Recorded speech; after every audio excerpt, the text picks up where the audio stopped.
ተፈላጊ መሆን ያለባት በየትኛውም የእድሜ ክልል ብትሆኑ ምንም ብታምር ምንም ብትሽቀረቀር ተፈላጊ ካልሆነሽ ኖ ወይ ምንም አያደርግም። ስለዚህ ተፈላጊ እንድትሆኑ አድርጉ። ባላችሁን ከኢትዮጵያ ካመጣችሁ አሰሩ፣ አብራችሁ ስራ ስሩ፣ በደንብ ትሰራላችሁ። ማርያምን ትለወጣላችሁ። ከአንድ ብርቱ ሁለት መድኃኒቱ። እኔ በፊት ብቻዬን ነበርኩ። አሁን ባሌን ካገባው በኋላ ይሄው ጥንዱኑ ጋይስ ተጣመዱ። በሐላል ኖ ሚኒ ላ ሚኒ አትሂዱ። በየሺሻ ቤቱ አትሂዱ። በየቦታው እግራችሁን አትስቀሉ። እግር መስቀል ይሄው እንደዚህ እያመጣ ነው። ስለዚህ ታቀቡ። ከዛ በኋላ የቤት ባለቤት፣ የመኪና ባለቤት፣ የሱቅ ባለቤት፣ የሞል ባለቤት፣ የሪል ስቴት ባለቤት፣ የምግብ ባለቤት ትሆናላችሁ። ኤኒዌይስ እንደዛ ነው የምትሆኑት። ያለበዛ አትሆኑ። ማንም የሚገዛላችሁን ቆሎ እየቆረጠማችሁ ትኖራላችሁ። ወላ ዳቦ ቆሎ ሐላስ። ስለዚህ ሐላል አርጉ። ሁሉንም ነገር حرام አታርጉ።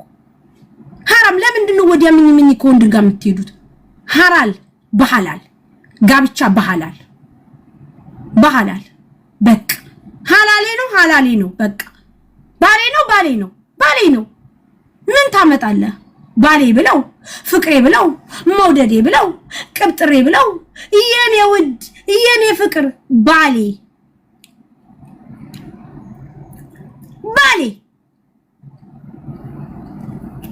ምን ያመጣል ጋይስ? ስለዚህ ውዶቼ ማሮቼ ፍቅሮቼ እዚህ ሀገር ስትኖሩ ጎበዝ ሆናችሁ ተጣጣራችሁ የራሳችሁን ነገር ለማድረግ ሞክሩ። እመቤቴን ነው የምላችሁ። ሀንዬ እኔ አሁን ለሰው አሽሙር ይመስለዋል ግን አይደለም ውዴዋ። ለምን እንደሆነ ታውቂያለሽ? እከሌ ብዬ ስም ስጠራ ችግር ተፈጠረ። እከሌ ብዬ ሳልጠራ ለእናንተ ስም ብርትም ስሰጥ ችግር ተፈጠረ። ስለዚህ ችግር እንዳይፈጠር በትንሹ ችግሩን ለማልዘብ ለማለስለስ እንዲህ እያልኩ ላውራ እስቲ ውዴ። አሁን እንዲህ ብያወራሁ አይደል? 8 ገስት ላይ ከታች 13 ይሆኑና ሐሜት ይጀመራል። እንዴት እንሆን ጋይስ? እኔ አሁን ተቸገርኩ፣ በጣም ተቸገርኩ። እኔ እኮ ችግር ውስጥ ገብቼ ነው ጋይስ።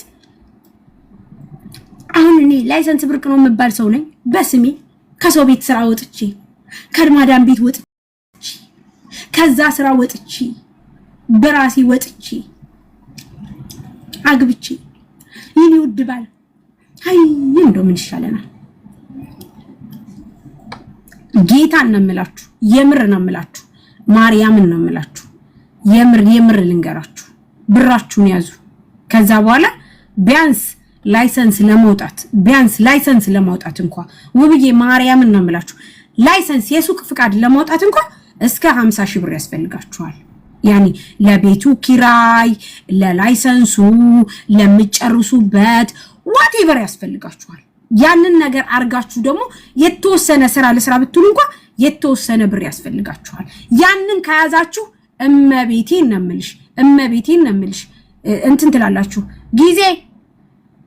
ጊዜ ባልብርቁ አውዴኔው ሽማ አይደለ የገዛ ባሌ እኮ ነው። የገዛ ባሌ ነው። እኔው ሽማ አይደለ። አልሸጓጉጥ ኮዲያ አላመጣ ባሌ ነው። እውነትም ብርቅ ነው። ስለዚህ ጋይስ ይሄ የቁሞ ቀሮች ኮሜንት ነው። የባሌ ያጣ ኮሜንት ነው። ስለዚህ ምን ታረጋላችሁ መሰላችሁ? ይሄንን ነገር የምታረጉት እናንተ ላይሰንስ መጀመሪያ ለማያዝ ስትፈልጉ መጀመሪያ ማዳም ቤት ሆናችሁ አካውንት ክፈቱ። ከዛ በኋላ ይሄ አካውንታችሁ ብር ይውጣበት ብር ይግባበት። እሺ ጋይስ፣ ከዛ በኋላ ብር ከወጣበት ከገባበት በኋላ ማርያምን እውነቴን ነው ላይሰንስ ለማውጣት አትቸገሩ። ምክንያቱም ለመሰላችሁ እናንተ መንግስት አምኖ ቤቱን የሚያከራያችሁ የሚሰጣችሁ በእናንተ ትራንዛክሽን። ኢቭን ወደ ሌላ ሀገር ሙቭ ለማድረግ ብትፈልጉ ጋይስ፣ ወደ ሌላ ሀገር ወደ አሜሪካ ወደ አውሮፓ አሁን እኔ መሄድ እችላለሁ። ኢንቪቴሽን ማንኛውም ሰው ልኮልኝ መሄድ ይችላል። ምክንያቱም እኔ ንግዴን ለዓለም ለማስተዋወቅ ነው። ገባችሁ? ስለዚህ እናንተ ማለት ነው ይሄንን ነገር ማድረግ ትችላላችሁ። የማይችል ሰው የለም። ሁሉም ማድረግ ይችላል። እሺ ማድረግ ይችላል። የልብስ ላይሰንስ ማውጣት ትችላላችሁ። የባልትና ላይሰንስ ማውጣት ትችላላችሁ። ዙዙዬ አዎ ባልትና መሸጣውን ነበር። አዎ እንዴ ሰንዬ እየሸጥን እኮ እንዲሁም ደግሞ በቃ የምትፈልጉትን ኤው ማሪ ሃይሚ 50,000 ድራም ማለት ይውልሽ መጀመሪያ እንደምትከራዩ ቤት ይወሰናል። ቤቱ የቤቱ ኪራይ ይወሰናል። ልንገርሽ አሁን ለምሳሌ 50,000 የምትከራዩ ቤት አለ። የ3 ወር ቅድሚያ ትከፍያለሽ። የ3 ወር ትከፍያለሽ ማሪ። የሚጨርሽ የበለድያ አለ፣ የዲፖዚት አለ፣ የኮሚሽን አለ፣ የፍሳሽ አለ፣ የምን አለ። በደንብ ትከፍያለሽ። በደንብ አዳምጪ። ከዛ በኋላ ያንን ካረግሽ በኋላ እድሳት ያስፈልገዋል። ቤቱ እድሳት ያስፈልገዋል። እንዴት ሳይታደስ እኮ እዛ ቤት ውስጥ አትገቢም። ምክንያቱም ሌላ ሰው የነበረበትን ቤት አንቺ የምትገቢው ለራስሽ ፐርፐዝ ነው። ሽጠሽ ትተኪያለሽ። አማሪ ሽጠሽ ትተኪያለሽ። እንዴ ጅልነሽ እንዴ ትተኪያለሽ። ምክንያቱም እንደምትሰሪበት አምነሽ ነው የምትገቢው። እንደምትሰሪበት አየሽ። ይሄ ደግሞ ምልሽ ገና እቃውን አይጨምርም። እቃውስ ደግሞ የሚመጣው እቃ ልብስ ታስመጫለሽ ወይ? ልብስ ከሆነ ባልትና ባልትና ታስመጣላችሁ። በቃ የምትሰሩትን ማደስ ያስፈልጋል። ቤቱ ለመታደስ በጣም ብዙ ወጪ ያስፈልገዋል። ዝም ብሎ ቤት እኮ አገቢ የታደሰ ቤት ምናምን ከየት አገኝተሽ? የለም። ለምሳሌ እኔ ስወጣ በጣም እንትን ነው እና ስለዚህ ከባድ ነው ፀጉር ቤት። ስለዚህ እንደዛ ነው። ሃይሚ ለምን ተስፋ ትቆርጫለሽ እንዴ? እኔ እኮ ተስፋ እንዳትቆርጪ ነው። 50,000 ብር አውጥተሽ 100,000 ነው የምትሸጪው። ታውጫለሽ፣ ትሰሪያለሽ። አንቺ ጀግና አይደለሽ? ጎበዝ አይደለሽ? ለምን ተስፋ ትቆርጫለሽ? ልሰራበት ብለሽ አይደል እንዴ የምትጀምሪው? እንዴ ልሰራበት ብለሽ እኮ ነው የምትጀምሪው። ለምን በደንብ ነው የምትሰሪው እንዴ? ምን ነው ሀገሬ ገብቼ ይሄን ሁሉ ብር ባገኝ መሲ በጣም ቀላል ብር እኮ ነው። በጣም ቀላል ነው። እንዴ ጅሎች ናችሁ እንዴ እናንተ? እዚህ ሀገር እኮ በድራም ነው የሚሰራው ጋይስ። በድራም ነው የሚሰራው። ቁብ ግቡ ከታማኝ ሰው ጋር በጣም አሪፍ ነው። ኤኒዌይስ መሲ ሻውሪ ኮንትራት ያለ ነውስ አጠራቅሙ። ከባንክ ራሱ ብድር መጠየቅ ይቻላል። ፕሮሰስ አለው፣ ሂደት አለው እንጂ ከባንክ ብድር መጠየቅ ይቻላል። ለሁለት ስትተጋገዙ ደግሞ አሪፍ ነው። እሺ ብሌንዬ የጋብቻ ለማውጣት አይዲ፣ ፓስፖርት ከዛ አፕላይ ታደርጊያለሽ። የሚከፈል ክፍያ አለ። ከዛ በኋላ ደግሞ ከክፍያው በኋላ ቀጠሮ ትይዣለሽ፣ በድጋሚ ይከፈላል።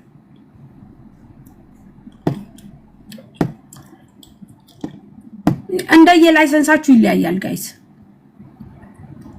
እንደየላይሰንሳችሁ ይለያያል። የፀጉር ቤት ይለያል፣ የድካን ይለያል፣ የልብስ ቤት ይለያል። የተለያየ ነው ላይሰንሱ። በዛ ላይ 3 አይነት ላይሰንስ አለ። 3 አይነት የንግድ ፍቃዶች አሉ። ከ3 አይነት የንግድ ፍቃዶች ራሳችሁ ትመርጣላችሁ። ላይ ብሎ ምን መሸጥ ነው የሚቻለው? ምን ነው ማድረግ የሚቻለው? ቃልዬ እሺ ኪሳራ ያጋጥመን ካልተሸጠስ ይሸጣል። ያስፈልጋል። ለሰው ክብር ያስፈልጋል። ከስተመር ማክበር ያስፈልጋል። ጌታን ነው የምላችሁ። በስድስት ወር ይሄንን ያወጣችሁትን ወጪ ትመልሱታላችሁ። እመቤቴን ነው የምላችሁ። ከስተመር እያንጓጠጣችሁ የምታመጡት ዕቃ ተገቢ ያልሆነ መልሱ ሲሏችሁ ማመልሱ እየሆናችሁ ታዲያ እናንተ እንዴት ሲቀናችኋል ገበያው? መጀመሪያ እናንተ ልባችሁ ንጹህ ነው። የምታቀርቡት ልብስ ወይም የምታቀርቡት ዕቃ ንጹህ መሆን አለበት። በቃ አለቀ። ስለዚህ እናንተ መጀመሪያ ጥሩ ነገር ከያዛችሁ ደንበኛ ተመልሶ ነው የሚመጣው። ስሩ፣ ጎብዙ፣ ጠንክሩ። አለ የ12,000 አለ። አሁን በቀደም የኔ ቤት ክራይ ብዬ የፖስትኩት ቤት አይታችሁታል ጋይስ? አይታችሁታል? የፖስትኩትን ቤት ክራው ስንት እንደሆነ ታውቃላችሁ? 16,000 በወር ስንት እንደሆነ ታውቂያለሽ? ነፂ 1,000 ምናምን ብር ነው የሚከፈልበት። ኦኬ አስቡ። 1,000 ወር ነው አንድ ወር በአመት 16,000 ነው በአመት። አሁን 50,000 ምናምን የምትይ በአመት ነው? ለማሪው አይልሽ። ስሚኝ አዳምጪኝ። አሁን ልንገርሽ፣ መጀመሪያ ቤቱን ስትከራይ እንደ ቤቱ ይወሰናል። ነጥዬውልሽ ልንገርሽ እኔ ላብራራላችሁ። እሺ ጋይስ መጀመሪያ ቆይ ስሙኝ። ብዙ ሰው መስራት ይፈልጋል ግን ለመስራት በጣም ፐርፐዙ የለውም ማለት ኢንፎርሜሽን የለውም። መጀመሪያ ቤቱን ስትይጂ ነጥዬ እዚህ አይን የሆነ ቦታና ወደ ውስጥ ገባ ያለ ቦታ ይለያያል። የምትከራዩ በአመት ነው። ስሚ በአመት ነው የምትከራዩ። በአመት ለምሳሌ 30,000 40,000 ሊሆን ይችላል የቤቱ ኪራይ። ግን የምትከፍሊው በየሶስት ወር ነው። እሺ በ3 ወር 6,000 ብር፣ በ3 ወር 7,000 ብር፣ በ3 ወር 8,000 ብር የምትከፍይው አለ። እንደ ቤቱ ይለያያል። በደንብ ራሱ ገባኝ። ቅድም 50,000 ምናምን ስትይ ባንድ ወር አይደለም። ቆይ ስሚ ግን ልንገርሽ አንድ ነገር ልንገርሽ። ግን 50,000 የሚባለው ምን እንደሆነ እኔ 50,000 ያልኳቸው መጀመሪያ ቤቱን ከተከራየሽ በኋላ ስሚ ነጥዬ ቤቱን ከተከራየሽ በኋላ የመጀመሪያ የ3 ወር ክፍያ ትከፍያለሽ። በደንብ አዳምጪ እሺ ውዴ። የ3 ወር ክፍያ ከተከፈለ በኋላ የበለድያ አለ፣ የዲፖዚት አለ፣ የንግድ ፍቃድ አለ። ንግድ ፍቃድ ደግሞ የምትጨርሽበት የንግድ ፍቃድ 3 አይነት ነው። 3 አይነት ንግድ ፍቃዶች አሉ። አንቺ የምታሟያቸው ነገሮች ብቻ ነው የምትዘረዝሩ። ስለዚህ እነዛ ንግድ ፍቃዶች የእንትናቸው ይለያያሉ ማለት እሺ። ሁለት መቶ ስለዚህ ምን እንደሆነ ታውቂያለሽ? ያ የንግድ ፍቃድ ምናምን ሁሉ ማክሲመም እንደዚህ እንደ ቤቱ ለምሳሌ አሁን እኔ ብነግርሽ የኔ ማክሲመም ልንገርሽ። አንደኛ እኔ ይሄንን ቤት እኔ ሌላ ሰው ይኖርበት ነበር ልንገርሽ፣ ቤቱ ማለት ነው ቤት። ከዛ እነዚህ ባለቤቶቹ ሰውየው ሲወጣ ሰውየው ብር አለባቸው የነዚህ ሰዎች። የሰውየው እዚህ ቤት የነበረው ካፍቴሪያ ነበረ። በደንብ አዳምጡኝ ጋይስ፣ በደንብ ይረዳችኋል። በደንብ አዳምጡኝ። ከዛ ሰውየው ባለቤቱ ምን አደረገ መሰለሽ? በቃ ከወጣ አከራየውና ብርህን እመልስልሃለሁ አለው። ሲለው የሚከራይ ሰው ሲመጣ የሰውየውን ብር ክፈሉ አለ። ስንት ብር አለበት ዕዳ ስንል 20,000 ብር አለ። 20,000 ብር ናዚ ኪራይም አይደለም ምንም አይደለም። ያ ሰውየው ያለበትን ነው የምከፊው። ስሚ በደንብ አዳምጪ። ቼክም አይደለም ካሽ ነው የምትሰጪው። አንዳንድ ቤቶች እንደዚህ ናቸው፣ በቁልፍ መግዛት ማለት ነው። አሁን ለምሳሌ ይሄ እኔ በወጣ እኔ ኮንትራቴን ሳልጨርስ ከወጣው ብሬን እላለሁ። ከዛ 20,000 ብር ሲል ተከራከርና 15,000 ብር ያ ምንም ነገር ማንንም ሳያገባው የምትሰጪው ብር ነው። በደንብ አዳምጪ። ከዛ በኋላ ወደ ላይሰንስ ስትቀይሪ የቤት ክራይ ለምሳሌ 30,000 ብር ወይም ደግሞ 40,000 ብር ተባብለሽ እንደሆነ ለአራት ይከፈላል። የመጀመሪያው ክፍያ ካሽ ነው። ቀጥሎ 3ቱ ክፍያ ቼክ ነው የምታስይዙ። ለአራትም ማድረግ ትችያለሽ። እሺ ቼክ አለሽ፣ በቼክ ትሰጫለሽ። ቼኩን ስትሰጪ ሜሩዬ አርዬ የኔ እናት ይቅርታ አቋረጥኩሽ፣ ግልጽ አድርገሽው እንድታልፊ። ይሄ መጀመሪያ የከፈልሽው 15,000 ከክራዩ ጋር ይታሰባል ወይ ዝም ብለሽ በነፃ? ይኸውልሽ መሲሻ ይኸውልሽ አሁን በደንብ አዳምጡኝ የምላቸው ለዚህ ነው።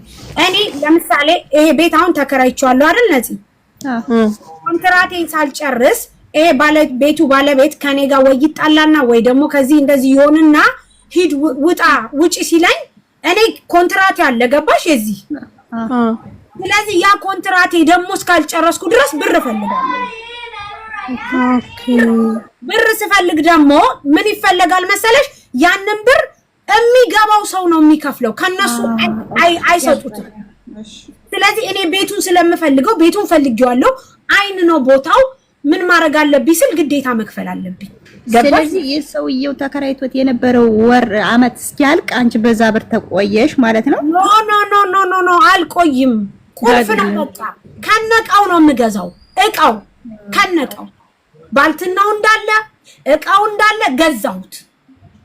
ሳርዬ እሺ አይበለውና አሁን ይሄ ቤት አንቺ የተሻለ ቤትሽ ይበለው አገኘሽና ልትወጪ ስትይ 20,000 ብር ሰውየው ጋር ቢኖርሽ አሁን ቀጣይ ነው መከራይ ከፈለኩኝ 20,000 ብሩን ከፍዬ እገባለሁ ማለት ነው?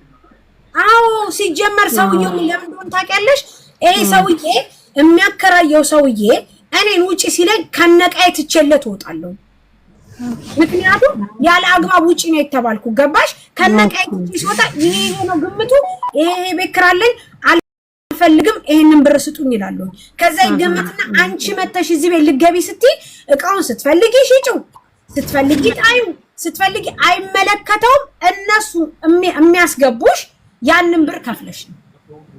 ኦኬ አሁን ገባኝ መሲሻ ሳትከፍሊ አያስገቡሽም እንደንትን አው አሁን ያለው ሞር እንደዚህ አይነት ነገር ነው ነገር ግን አሁን ለምሳሌ ይሄ ከዳ ከምንም ነፃ ነው አይደል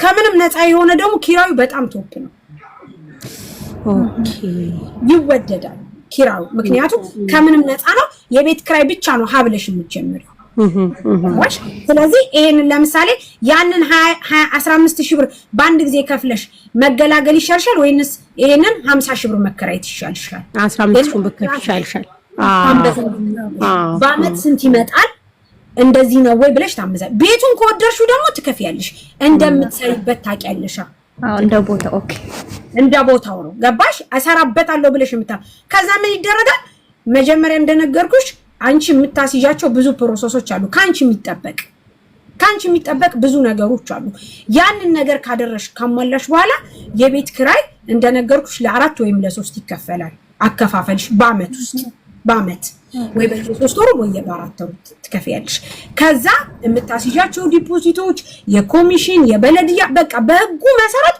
ሁሉን ነገር ትከፍያለሽ የውሃና የማብራትን ሳይቀር ጨምሮ ከዛ መሲል ነግርሽ ነው አሁን ያንን ከፋፈልሽ ጨራሽ ሁሉን ነገር ይሄ ቤት ስትኖሪበት የነበረው አንቺ ባልትና ነው እኔ መስራት የምፈልገው ልብስ ቤት ነው ስለዚህ ልብስ ቤት ከሆነ ይሄ ቤት መፍረስ አለበት ዲኮር መኖር አለበት ኢቭን ሳራ ባልትና የሚለው ይሄንን ነገር ወይም ደግሞ ዋቴቨር ማሰራት አለብሽ ኤቭሪቲንግ ክሊን ማድረግ አለብሽ ምክንያቱም እኔ በኖርኩበት ያ ሰው ሊኖርበት ሊሸጥበት አይችልም የውጩ ይሄ ውጩ እንዳለ በደንብ አዳምጡ ጋይስ እንዳለ ውጩ ይሄ እንትኑ ምናምን በለድያ ሄዳችሁ አስፈቅዳችሁ ኤቭሪቲንግ አርጋችሁ ምናምን ነገር በስማችሁ ይሆናል ሁሉም ነገር እደሳ ያስፈልጋል ቤት ሁሉም ቤት እደሳ ያስፈልጋል ከታደሰ በኋላ ከዛ ምንድነው የምትሆኙ ወዲያውኑ ስራሽን ትጀምሪያለሽ ይሄንን ስልሽ ግን መሲ ጎበዝ ከሆንሽ ጠንካራ ከሆንሽ የምትሰሪ ከሆነ የምሬን ነው የምልሽ ትለወጫለሽ ምክንያቱም አሁን ላይ በጣም ስራ ኦንላይን ይሁን እንጂ አይን ቦታ ከሆነ ደግሞ በተለይ ሀበሻ ያለበት ቦታ የምትሰሪ ከሆነ ሀበሻው 1 ብር ሰጠሽ 2 ብርም ሰጠሽ 3 ብርም ሰጠሽ ትገዣለሽ ያንን ታጠራቅሚና ብዙ ነገር ትደርሻለሽ አሁን ለምሳሌ 50000 ብር ነው 60000 ብር ነው 70000 ብር ነው ብንል ምን እንደሆነ ታውቂያለሽ እንደኛ ማለት ነው ብንል እንደ ቤትሽ ነው እንዳሻሻጥሽ ነው እንደ ገበያሽ ነው መስዬና ነፂ እርዝቅሽ ካለሽ ትሰሪያለሽ እኔ አልሰራም ብዬ አልጀምርም አልሰራም ብዬ ጀምራለሁ ግጥም አድርጌ እሰራለሁ ውዴ አሁን ለምሳሌ ሳርዬ ይሄ የነበርሽበት ቤት ጸጉር ቤት ከነበረ አንቺ ደግሞ ለባልትና ወይ ደግሞ ለልብስ ቤት ከፈለግሽው የጸጉር ቤት ለልብስ ቤት ለባልትና ቦታው ላይ መቻች ይችላል እንግዲህ 15000 ብር ከስራሽ እንዳለ ወይ ትሸጪዋለሽ ወይ ታፈርሽዋለሽ ኪሳራው ባንቺ ነው ማለት ነው አዎ ግድ ነው ኪሳራው ባንቺ ማንንም ይሄንን እንትን የሚልልሽ የለም ማንንም ይሄንን እንትን ግን የምሬ ነው ምልሽ ትሰሪበታለሽ እየተከፈተ ወይ የሙኒቴ ኔትወርክ ወቀያ አበራ የሙኒቴ ዱባይ ላይ ቢዝነስ ለመስራት የፈለጋችሁ ይሄን ቪዲዮ በደንብ አዳምጡት ይጠቅማችኋል ላይክ ሼር አድርጉ ዱባይ ላይ ብቻ ሳይሆን በየትም አረብ አገራቶች መስራት የፈለጋችሁ ከመዳም ቤት ወጣችሁ ሊሆን ይችላል መዳም ቤት ሆናችሁ ብር አጠራቅማችሁ እንዲሁም ደግሞ ከመዳም ቤትም ውጭ ያላችሁ ብቻ ተቀጠራችሁ አንዳንድ ድርጅት ውስጥ የምትሰሩ ግን ደግሞ የራሳችሁ የሆነ ነገር መክፈት የምትፈልጉ አዳምጡት ይሄንን ቪዲዮ ላይክ ሼር አድርጉት ይጠቅማችኋል በተለይ ለመዳም ቅመሞች ምክንያቱም የመዳም ቅመሞች ምን እንስራ እምንል እስከሆነ ድረስ ማለት ነው እና ይሄንን ቪዲዮ ሁላችሁም ሼር አድርጉት ይጠቅማችኋል ተጠቀሙበታላችሁ ውድ ቻናሌ ቤተሰቦች አሰላሙ አለይኩም ወራህመቱላሂ ወበረካቱ ውድና የተከበራችሁ የወግ ቤተሰቦች ሰላም ጤና ፍቅር በያላችሁበት ተመኘውላችሁ ውድ ቻናሌ ቤተሰቦች ይሄንን ቪዲዮ ላይክ ሼር በማድረግ ጀምሩት ለቤት አዲስ የሆናችሁ ሰብስክራይብ አድርጉኝ ለቤቴ ደግሞ አዲስ ያልሆናችሁ ስለምታበረታቱኝ አመሰግናለሁ ውድ ቻናሌ ቤተሰቦች ዛሬ የመጣሁት እንግዲህ በቢዝነስ ዙሪያ ነው ሳሪ በነገራችን ላይ ለመዳም ቅመሞች በጣም የምትታገል በጣም በቃ በንግግሯ ያስደስተኛል። ምክንያቱም አንዳንድ ጊዜ አንድ ሰው እንኳን ባያደርግላችሁ መታዘቡ፣ ዝቅ ብሎ ማየቱ፣ መመልከቱ ለእኛ ትልቅ ነገር ነው እና ሳሪ ደግሞ እኛ ከመዳን ቤት ወጥተን የሆነ ስራ የሆነ ቢዝነስ እንድንሰራ በጣም ታበረታታናለች። ብዙ እህቶች አለን ብር እያለን ምን እንስራ ምን እናደርግ፣ አገርን ብንገባ አገር ላይ ሰላም የለም። ስለዚህ እዚሁ አረብ ሀገር ላይ ምን እንስራ ምን እናድርግ የምንል በጣም ብዙ የምናስብ እህቶች ልንኖር ስለምንችል ለእነሱ ሼር አድርጉላቸው። አንደኛ እኔ እንደራሴ ስናገር ተቀጥሮ መስራትን የሚያክል ነገር የለም። ብር አላችሁ አይደለ? ብር ካላችሁ የሚያውቅ ሰው እንኳን ከእናንተ የተሻለ የሚሰራ ሰው ብትቀጥሩ ያን ያክል አይደለም፣ ስለ ቢዝነስ እውቀቱ ከሌላችሁ። ነገር ግን የተወሰነ 6 ወርም ሊሆን ይችላል 3 ወርም በቃ ልክ እንደ ብቃታችሁ በቃ አሁን በቂ ነኝ እኔ ለመስራት የራሴን ቢዝነስ ከፍቼ እችላለሁ በቂ ነኝ እስከምትሉ ድረስ ተቀጥራችሁ ብትሰሩ ከጎናችሁ በቃ በጣም እንደዚህ የቢዝነስ ሰው የሆነ ከሌላችሁ ተቀጥራችሁ ብትሰሩ እላለሁ ማለት ነው። ምክንያቱም ተቀጥራችሁ ስትሰሩ ሁሉን ነገር ትማራላችሁ። ከየት እያመጡ እንደሆነ፣ ከየት እየተረከቡ እንደሆነ፣ ምን ማድረግ እንዳለባቸው፣ ቢዝነሳቸው እንዴት ማሳደግ እንዳለባቸው፣ ወጪውንም ገቢውንም እዛው አብራችሁ ትማራላችሁና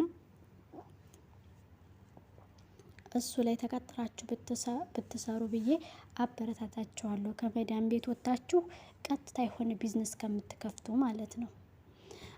ምክንያቱም እናንተ የኖራችሁት መዳን ቤት እንጂ ቢዝነስ ውስጥ አይደለም። ቢዝነስ ሲያከስርም ሲያተርፍም ነው።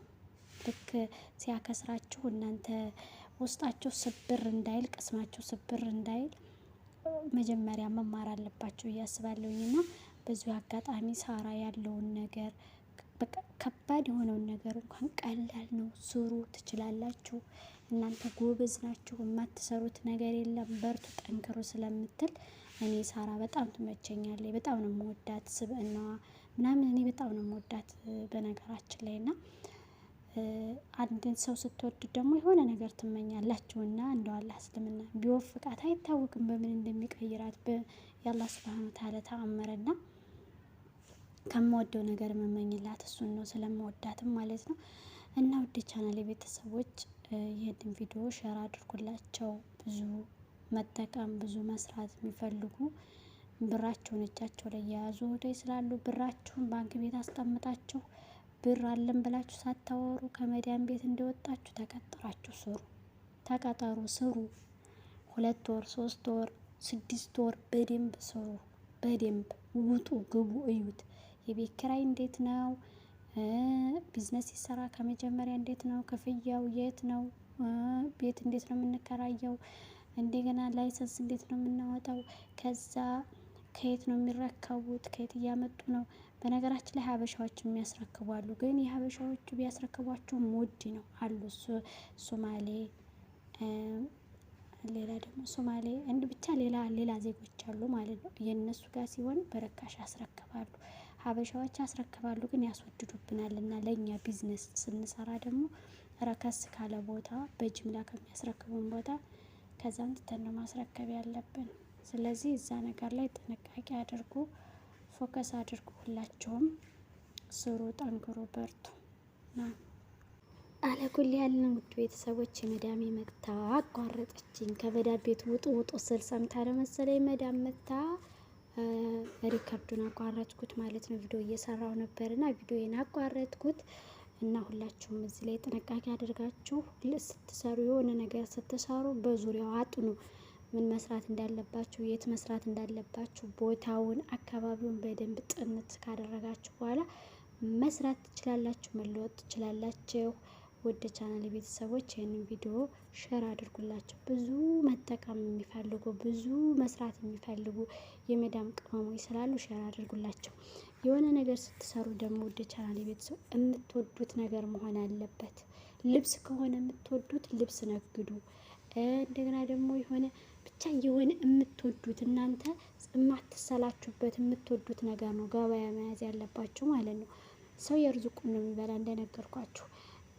ባልትና ከሆነ ባልትና የምትወዱትን ነገር በቃ መስራት የሚያስደስታችሁን ነገር የሆነ ተጫጭኗችሁ ሳይሆን ደስ ብሏችሁ መስራት የምትችሉትን ነገር ነው መስራት ያለባችሁ ማለት ነው።